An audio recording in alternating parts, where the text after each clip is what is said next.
Olá, vamos lá continuar nossos estudos e hoje nossa aula será sobre polígonos e também áreas de figuras planas, certo? Mas iniciando, nós vamos rever todo esse conceito de polígonos, sua definição, seus elementos, os tipos de polígonos que nós temos, tá bem? Então, pega aí seu livro, vamos acompanhar. Inicie aí da página 261 para você que está com o material. Então, primeira parte, qual a definição de polígono? Você precisa entender até para quando for resolver questões, como você chama, de teoria, né, teóricas, que não são com cálculos, você entender realmente essa definição de polígonos. Então, no material de vocês tem bem aí falando que no conceito de polígono informal, o que é um polígono? Aí ele fala, pode ser definido como uma figura fechada, formada por vários segmentos consecutivos, né, que vocês vão ver daqui a pouco essa imagem, e não colineares, que não se cruzam e somente se tocam nos extremos. O que é isso? Vocês vão perceber na figura de um polígono que como ele fala aqui, esses segmentos consecutivos, não colineares, eles não se cruzam, né? Mas eles só se tocam nos extremos. Então, vou passar os elementos de um polígono, você vai começar a entender melhor o que essa definição quis dizer. Sendo assim, quais são os elementos de um polígono? Vou deixar o material de vocês aqui do lado. Quais são esses elementos de polígonos? Quais são os vértices? Então, melhor falando, o que é que o polígono tem? Ele tem vértice, que é aquele ponto de encontro de dois segmentos. Então, aquele pontinho é vértice. Lado, para ter um polígono tem que ter lado. Diagonais, mas aí tem um caso especial que eu vou abrir um parênteses bem grandão daqui a pouco. Ângulo interno e ângulo externo.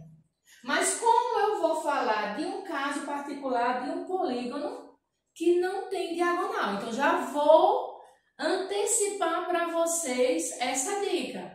Então, polígono tem esses elementos, mas existe um único polígono, que é o menor de todos, que é o triângulo, que ele possui 3 vértices, 3 lados, 3 ângulos internos e 3 ângulos externos, mas que ele não possui diagonal, tá bem?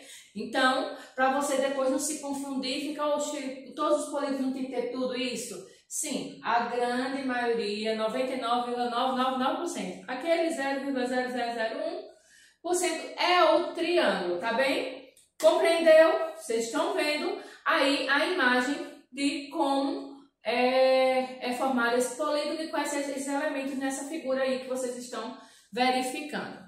Então, vamos lá aqui para os polígonos. Polígonos convexo e côncavo. O que é um polígono convexo? Volta no material. Eu quero que vocês acompanhem para fazer uso realmente desse livro. O que é um polígono convexo? Então, o que é que o material de vocês fala? O material fala assim, um polígono convexo, se toda reta determinada por 2 vértices consecutivos deixa todos os demais vértices em um mesmo lado ou semiplano, dentre os determinados pela reta. Vocês vão ver as imagens de um polígono convexo e de um polígono não convexo, tá bem? Aí vocês vão ver a diferença, tá bem? Então, continuando, o polígono, se eu acabei de falar, como é que se comporta o polígono convexo, o polígono não convexo, como é que fica? Vamos lá, lógica, no material. Polígono não convexo, destaca aí, pega o marca-texto. Se a reta determinada por 2 vértices consecutivos separa os demais vértices em 2 semiplanos. Veja, aí tem aí as imagens para você verificar no próprio material que está mostrando e fica bem claro, fica até bem mais simples de vocês entenderem, né? Isso, pessoal. Agora chega uma parte que é mais interessante, mais legal para vocês a partir daqui, fazer uso desse conhecimento, desse conteúdo. Polígonos regulares e irregulares. O que é um polígono regular? O que é que vocês entendem? O que é que vocês lembram do polígono regular? O material de vocês fala assim: os polígonos regulares são aqueles que possuem todos os lados e ângulos com a mesma medida. Todos os lados e ângulos com a mesma medida. É o caso do quadrado, é o caso do triângulo equilátero, é o caso do hexágono regular, certo? Pentágono regular e assim sucessivamente, tá bem? Então, destaca, só uma linhazinha aí. São aqueles que possuem todos os lados e ângulos regulares, ou melhor, desculpa, medidas iguais. Então, para ele ser regular, ele tem que ter os lados e os ângulos iguais.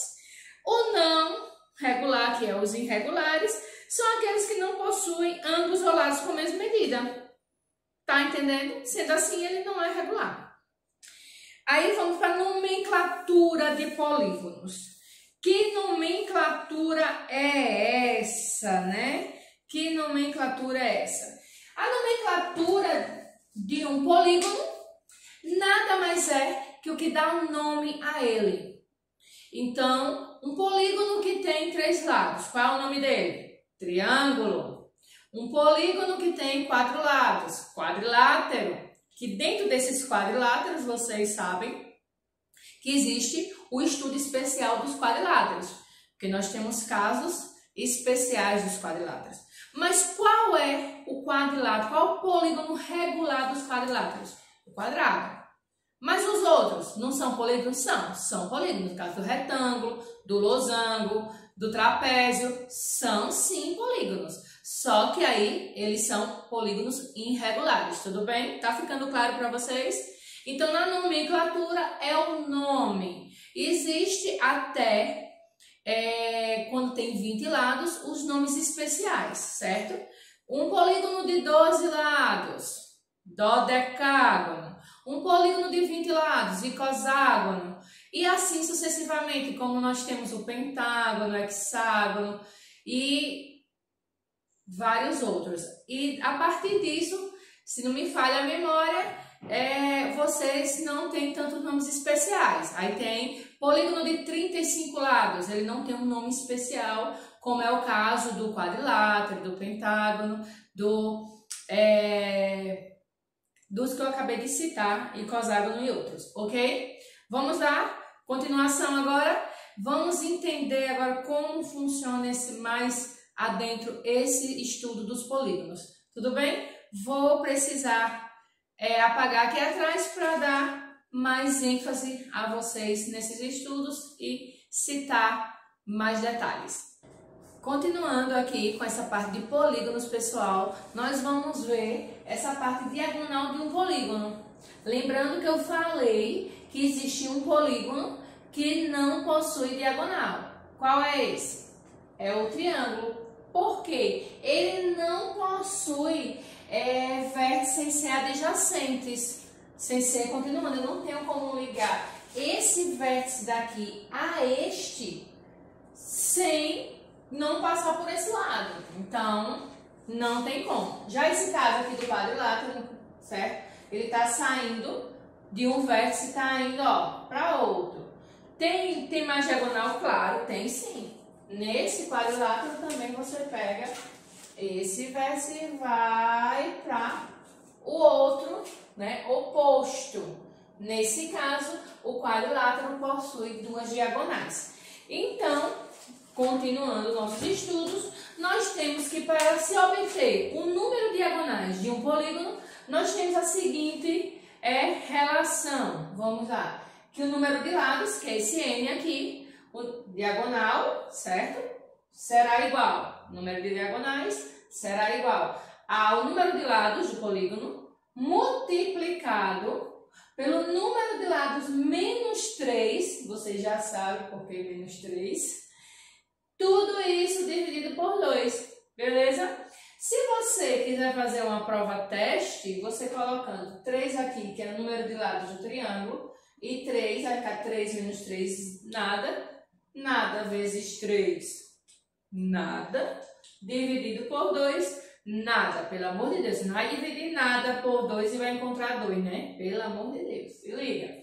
Não, brincadeiras à parte, continuando, então essa é para relembrar o conceito de como encontrar o número de diagonais de um polígono. Agora nós vamos encontrar, no caso, a soma dos ângulos internos. Nós vamos dar preferência aqui ao estudo dos polígonos regulares. E lembrando que polígono regular é aquele que possui lados e ângulos com a mesma medida, iguais, tudo bem? A soma dos ângulos internos de um polígono. Como é que eu encontro a soma de todos os ângulos internos de um polígono? Quando são polígonos pequenos, como triângulo, quadrado, certo? É muito fácil você só somar. Mas imagine se esse polígono regular tiver 35 lados, tiver 20 lados, que é o caso do icosahedro. Fica mais complicado, né? Tá somando de 1 em 1. Então, vamos ver aqui. A soma dos ângulos internos se dá por essa igualdade aqui, que será 180 graus vezes o número de lados menos 2. Sempre será essa fórmula para você encontrar. Tendo em vista isso, nós vamos agora tentar encontrar o valor do ângulo interno. Ângulo interno é aquele ângulo que está dentro de polígonos regulares. Não esqueça. Então, vamos lá. Eu pego a fórmula da soma, coloco e vou dividir pelo número de lados. Por quê? Olhe bem, vamos à lógica. Vamos entender a fórmula. Se você tem que todos os ângulos de lados são iguais, então, se eu somar todos os ângulos e dividir pela quantidade de lados, eu não consigo saber o valor de cada medida dele, todos vão ser iguais. Então, fica mais simples. Então, aqui tem, eu esqueci aqui só da questão do grau, vou até colocar aqui em vermelho para vocês relembrarem, que é essa mesma fórmula, tá bem?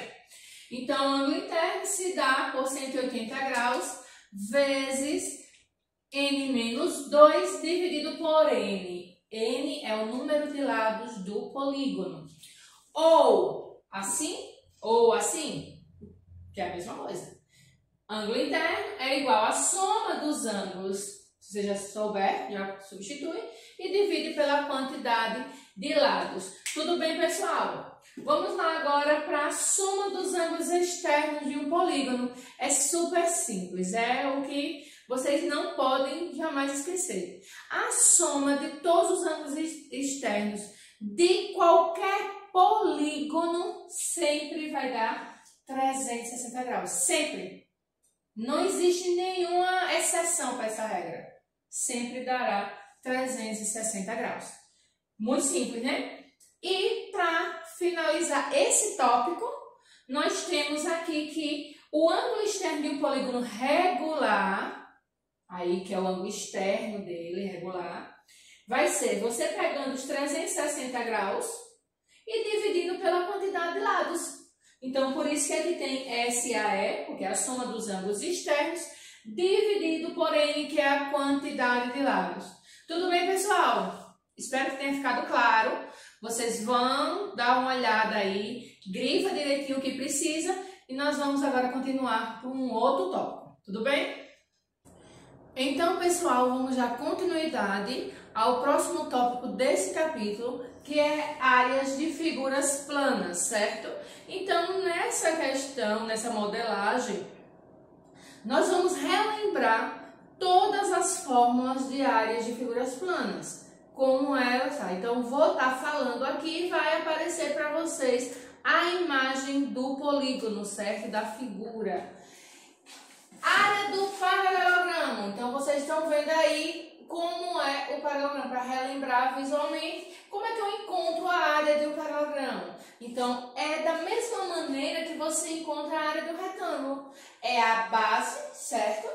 Vezes a altura. Então, são duas figuras. O que é que diferencia paralelogramo do retângulo? O retângulo ele tem dois pares de lados iguais, com os 4 ângulos internos iguais, que são 4 ângulos retos.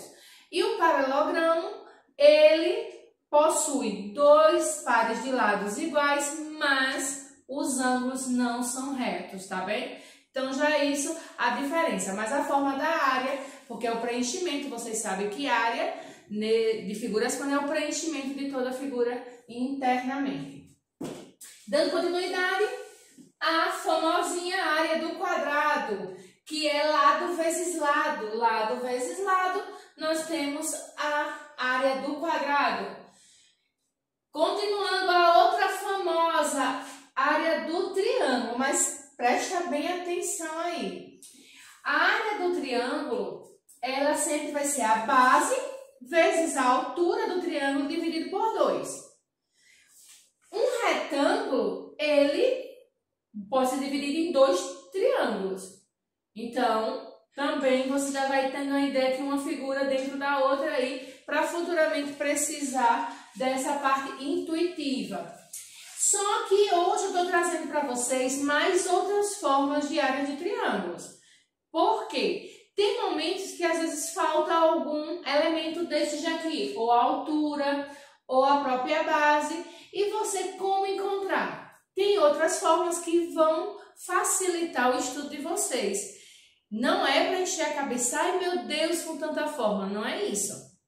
É para facilitar realmente a resolução de muitas questões. Nós temos aqui a área de um triângulo em função da medida de 2 lados. Então, você conhece 2 lados. Tipo assim, você não tem um dos lados, só tem 2 e você tem um ângulo. Aí, para você não precisar encontrar o outro lado ou encontrar a altura. Por exemplo, nesse caso aqui você não tem altura. Aí, mas você tem um ângulo. Aí aqui o que que fala? A área do triângulo em função da medida de 2 lados e do ângulo compreendido entre esses lados. Então, eu tenho B vezes C, a gente nomeou, certo? Vocês vão ver a figura, como ela se comporta. Vezes o seno desse ângulo, aí você precisa lembrar da questão da tabelinha dos ângulos notáveis, que muitas vezes aparece 30, 45, 60, tudo bem? E dividindo tudo isso por 2. Essa é uma fórmula bem interessante para você resolver determinadas questões de uma maneira mais prática e mais direta. Tem a fórmula de Heron. Gente, vocês podem dizer assim, quase não cai, mas ó, é muito fácil responder. É a área de um triângulo pela fórmula de Heron. Como assim? Você tendo conhecido os 3 lados, então você conhece os 3 lados do triângulo. Quando você soma os 3 lados, o que é que você encontra? Um perímetro, não é assim? O que é perímetro? Olha a quantidade de conhecimento e conteúdo, melhor falando, que eu estou te dando. O que é o perímetro? É a soma de todos os lados de uma figura geométrica, não é assim? Só que nesse caso eu vou precisar do semiperímetro. Lembra o que é o semiperímetro? Semiperímetro é você pegar o perímetro e dividir por 2. Se o perímetro todo der 20, quanto é o semiperímetro? 10. Se o perímetro der 12, o semiperímetro é 6. Aí você utiliza essa fórmula de Heron da seguinte forma. Vai ser a raiz quadrada do semiperímetro multiplicado pelo semiperímetro menos o primeiro lado, a medida do primeiro lado, vamos assim falar, multiplicado pelo semiperímetro menos a medida do segundo lado, vezes o semiperímetro menos o terceiro lado, a medida do terceiro lado. Tirando a raiz quadrada, você tem ali a área desse triângulo. Mas se não der uma raiz quadrada exata, você pode fazer por aproximação, você tem como fazer por aproximação, mas geralmente aparece mais raízes quadradas exatas, quando é para utilizar a fórmula de Heron, ok? Triângulo equilátero. O triângulo equilátero, ele tem uma fórmula prontinha só para ele, uma fórmula especial para a área desse triângulo, que será o lado ao quadrado multiplicado por raiz de 3, dividido por 4. Se você memorizar, coloca um asterisco aqui nessa fórmula, sabe por quê? Porque essa fórmula vai lhe ajudar na área de um hexágono futuramente. Porque o hexágono ele tem 6 triângulos equiláteros dentro dele. Se você sair cortando, fatiando o hexágono nas suas diagonais, você encontra 6 triângulos equiláteros. Tudo bem? Vou dar continuidade ao restante de fórmulas de áreas de figuras planas para nós fecharmos esse capítulo com chave de ouro. Certo, pessoal? Vamos lá, pessoal, dando continuidade e fechando já esse capítulo com a continuação de fórmulas de áreas de figuras planas. Nós temos agora para fechar a área do trapézio, tá bem? O trapézio, essa figura que vocês vão estar vendo agora, tá? Ele tem uma base maior e uma base menor. Então, eu coloquei aqui B maiúsculo para a base maior, B minúsculo para a base menor. Então, soma as duas bases, multiplica pela altura e divide por 2. Esta é a fórmula da área de um trapézio. A área do losango, que vocês estão vendo a figura, certo? A área do losango, vocês têm diagonal maior, por isso que eu chamei aqui de D maiúsculo, diagonal menor. Gente, para quem não lembrava do losango, vocês estão vendo que a figura, ela parece o quê? Uma pipa, né? Aqui nós conhecemos que é essa pipa, esse formato. Então, losango, você lembra da figura da pipa. Vamos lá. Então, diagonal maior vezes diagonal menor dividido por 2. Vocês veem a particularidade desde a área do triângulo que está sendo dividido por 2, tá bem? Essas figuras que aparecem dentro delas, tanto no trapézio, você consegue encontrar dentro do trapézio triângulo, losango também você consegue encontrar triângulo, você observa que essas fórmulas são divididas por 2, é uma particularidade já para você refletir. E a última e muito importante para a matemática é a área do círculo, por conta dessa pessoinha aqui, desse número irracional π. A área do círculo, ela ajudou muito na revolução aí dos avanços tecnológicos também, da parte industrial, a questão de engrenagens e infinitas aplicações à área do círculo. Então, nós temos para a área de um círculo o π, certo? Que na aritmética nós convencionamos a utilizar 3,14. Nós sabemos que o π é um número infinito com infinitas casas decimais. Então, relembrando aqui a questão da importância dessa letrinha grega aí numérica, o número π. Vezes o raio, esse R é o raio elevado ao quadrado. Então, é bem simples a fórmula da área do círculo, que é só π vezes o R ao quadrado. Beleza? Estou passando a lista de exercícios e vocês irão responder e nós tiramos dúvidas na nossa videoconferência. Até mais, pessoal! Se anima aí!